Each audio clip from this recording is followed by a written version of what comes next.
Let's explore some more ways to uncover niche ideas. But before we get to it, here's a caveat.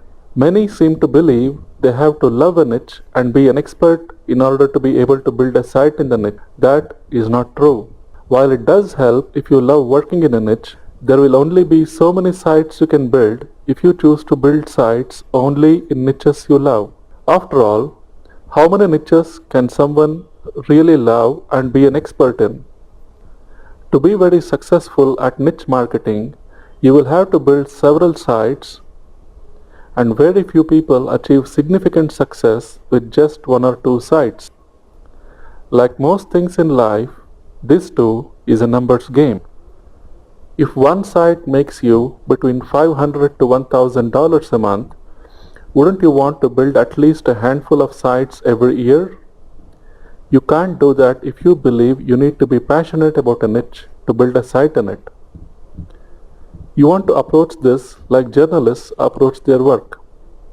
They are not experts in all that they write about, but they are trained writers who know how to present facts or weave engaging stories around facts. If newspapers require journalists to be experts in all that they write about, most newspapers would struggle to stay afloat. That said, when you are building your first site, it does help to build it around something you love and are passionate about. But once you have built one or two sites, you would possibly need to look around for more niche ideas, even those that never was of the slightest bit of interest to you in the past. You may be able to build a site around things you really love doing or are an expert in. You can uncover some ideas just by asking a few simple questions. What's your job? What are you good at? What are your hobbies, interests, and passions? What were your interests when you were a few years younger? What is it you love to do with your free time?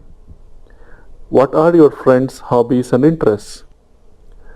Instead of focusing just on your own hobbies, which is bound to be a small number, you can instead focus on building sites about other people's hobbies. That way, you can have scores upon scores of potential ideas to look at. Here's a site you might want to explore. It's about popular hobbies. discoverahobby.com. If you want to look at a much bigger list of hobbies, you might want to look at this Wikipedia page. There are so many hobbies listed here. For instance, if you draw or paint and know a thing or two about art, you might be able to build a site around artist supplies. There are so many products you can sell. Or, if you were a ham radio enthusiast in high school, you could possibly build a site around that. No matter what you are interested in, chances are a lot of people are also interested in that as well. You might want to check Amazon if there are products in that niche that are selling well, and if there are, chances are you might be able to build a site around it. You would want to remember that we are just in the idea generating phase right now. Every idea we generate in this phase will have to be subjected to more stringent tests, which will be discussed later on in the keyword research section. It's also possible that even though you love something and consider yourself an expert on the topic, that niche might turn out to be extremely competitive and you may not be able to build a site in the niche. For instance, if you have done a lot of research about weight loss pills and want to build a site around weight loss pills, the going may not be easy. It's a highly competitive niche and you will be competing head-on with billion-dollar companies.